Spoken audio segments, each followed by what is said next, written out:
what's up sa inyo mga kababayan? So ito pong pag-uusapan natin mga kababayan ay yung sinasabing pagsasara daw po ng Take Bulaga bago po matapos ang taong 2023. Ayon po dun sa isang tao na matatalakay po natin mamaya dito. Pero bago po natin pag-usapan yan, inayos ko po muna sabihin sa inyo na kung kayo po ay bago pa lamang po sa ating YouTube channel, inihikayat ko po kayo na huwag niyo po sana kalimutan na i-like etong ating live streaming at huwag niyo na rin pong kalimutan na mag-subscribe sa ating YouTube channel. Hit na rin po yung ating notification bell para lagi po kayong updated sa tuwing mag-upload po tayo ng mga ganitong klase ng live at panibagong video mga kababayan. So ito, umpisahan agad natin yung ating pag-uusapan bago pa tayo ulit bumate. Ano po? Alam nyo kasi yung mga vlogger ng kabila, yung mga vlogger na bumabatikos dito sa TVJ, hindi na po kasi ito tinatalban or hindi na tinatalban yung bato nila sa TVJ, hindi na tumatalab sa mga supporter pati sa mga vlogger. Ngayon mga kababayan, ang pinupunterihan ng mga vlogger na ito, wala nang iba kung hindi yung mga supporter na ng TVJ.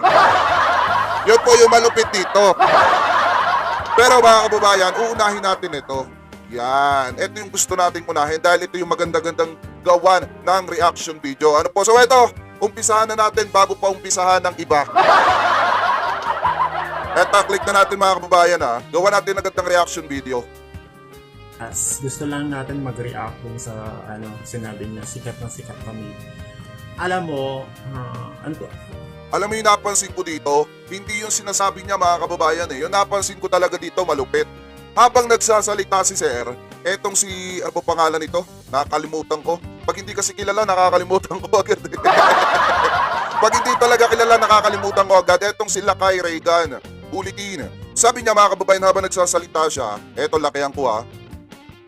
Habang nagsasalita siya, may lumalabas sa ilong. May lumalabas sa ilong niya na kulay itim. Kayo na ang bahalang humusga mga kababayan.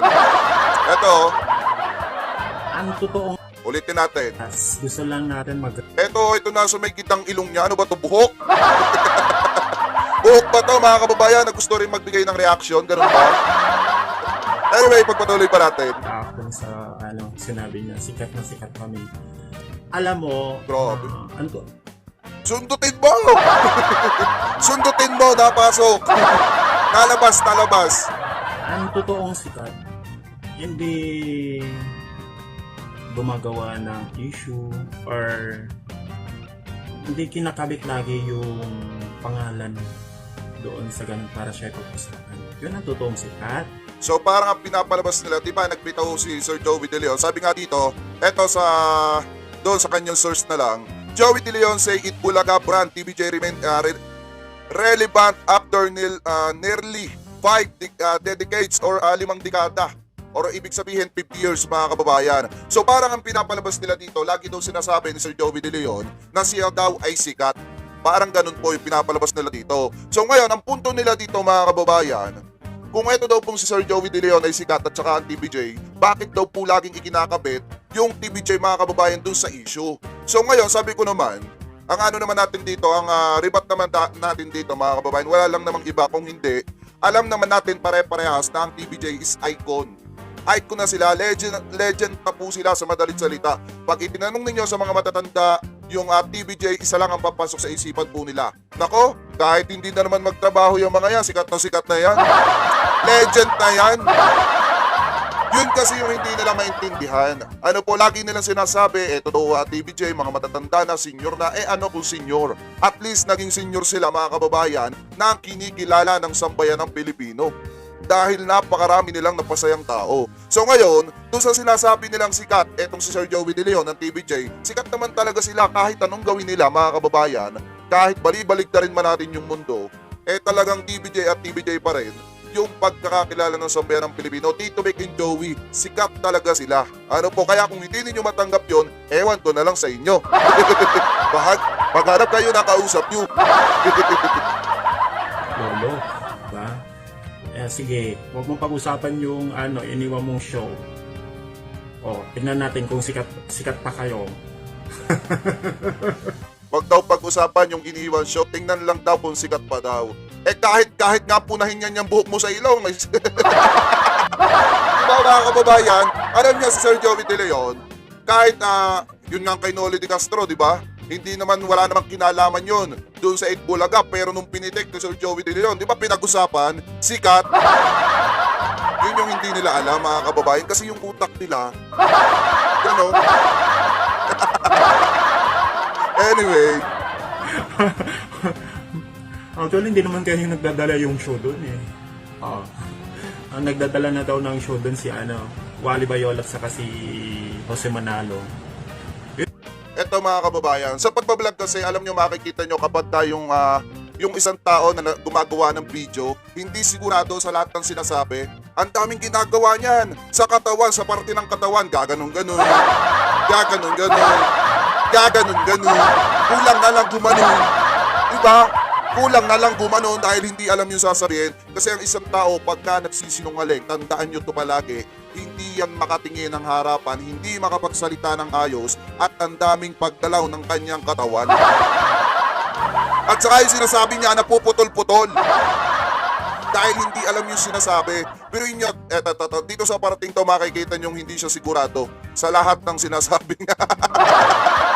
Hoy mga taga-tape, ano bang klase ng mga vlogger ang kinukuha ninyo? Di ba? Kayo nagdadala yung show doon eh. Yan o. Ang nagdadala na daw ng show doon. At yan dito mga kababayan ha, ako napapakamot lang talaga ako sa ulo pagka yung ginagawan ko ng reaction video. Napakahirap gawa ng reaction video. Sa totoo lang mga kababayan, pero tingnan nyo to. Actually, hindi naman kayo yung nagdadala yung show doon eh. Kumamot sa ulo. Kumamot. Hindi kasi, ang isang tao kasi pag hindi talaga sigurado at nagsisinungaling, napakaraming body movement niyan mga kababayan. Napakaraming paggalaw ng katawan niya. Kaysa si ganito, si ganyan, si ganyan. Diba? Eh ngayon mga kababayan, ang pinupunto kasi natin dito, naniniwala ba kayo na gagalaw ang isang show pag wala ang TVJ? Hindi. Dahil ang TVJ ang bumubuhay sa isang show, lalo na doon sa Itbulaga. Kita nyo ba yung Itbulaga nung iniwanan ng TVJ? O diba? Lagabak! Nakita nyo ba pinapanood ng mga tao? Hindi gaano. Hindi. Kasi pag sinabi ko mga kababayan namang hindi sila sinusuporta, napakasakit pakinggan. Pero pag sinabi kong hindi gaano, kahit papaano, kahit 100 may nanonood pa. Ang daming body movement, hindi sigurado. Dala na daw ng show doon si Nagmuta pa, nagmuta. Yung isa kanina, nagkakape, di ba yung ginawa natin ng reaction video nung nakaraan? Nagkakape pero parang inaantok. Tapos ito naman, ito yung sumusupsup. Ito yung sumusupsup mga kababayan kanina nung Candy Pops. Candy Pops na lang. Wally Bayola at saka si Jose Manalo. Yun ang sabi sabi ng mga TV, yung mga nanonood sa inyo.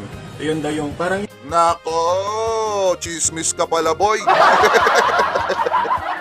Alam niyo mga kababayan, pag nagbablog talaga tayo, lahat article, di ba? Ngayon lang tayo nag-focus sa video kasi gabi na. Ang lahat ng tao, pag nag-article pa tayo ngayon, aantokin yung iba. So ngayon, ang hinihimay nating mga vlog is yung mga vlog ng mga tumitira, bumabati ko sa TVJ. Hindi ko lubos akalain na mai-encounter ko yung ganitong klase ng tao na ang pinagbabasihan pala mga kababayan ay chismis lang. Anyway, pagpatuloy para umpisa, ibak natin ng konti pa. Mapapansin nyo talagang hindi niya alam yung issue pinasukan niya. Diba? Pagpatuloy pa natin. Ang nagdadala na daw ng show doon si Actually, hindi naman kayo yung nagdadala yung show doon eh. Ayan. Ang nagdadala na daw ng show doon si Wally Bayola at saka si Jose Manalo. Ay, naka 500 siya oh. Hindi kasi niya talaga alam. Ay, Ma'am Aurora Plaza, mega love shoutout po sa inyo ha. Yung mga taga-RTC group chat mga kababayan, comment lang kayo ng RTC tapos Blue Heart. Yun ang sabi sabi ng mga TV, yung mga nanonood sa inyo. Yun daw yung, parang yun daw yung nagdadala sa show nyo. Hindi daw kayo. Sinungaling to.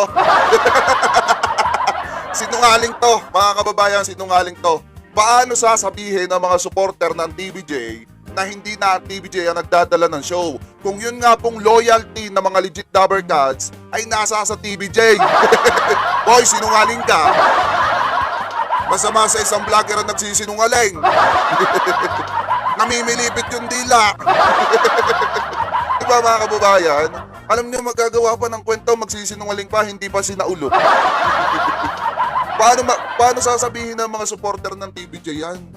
Eh yung loyalty ang pinanghahawakan namin. Lahat kami na mga sumusuporta sa TVJ, alam yung salitang loyalty and respect.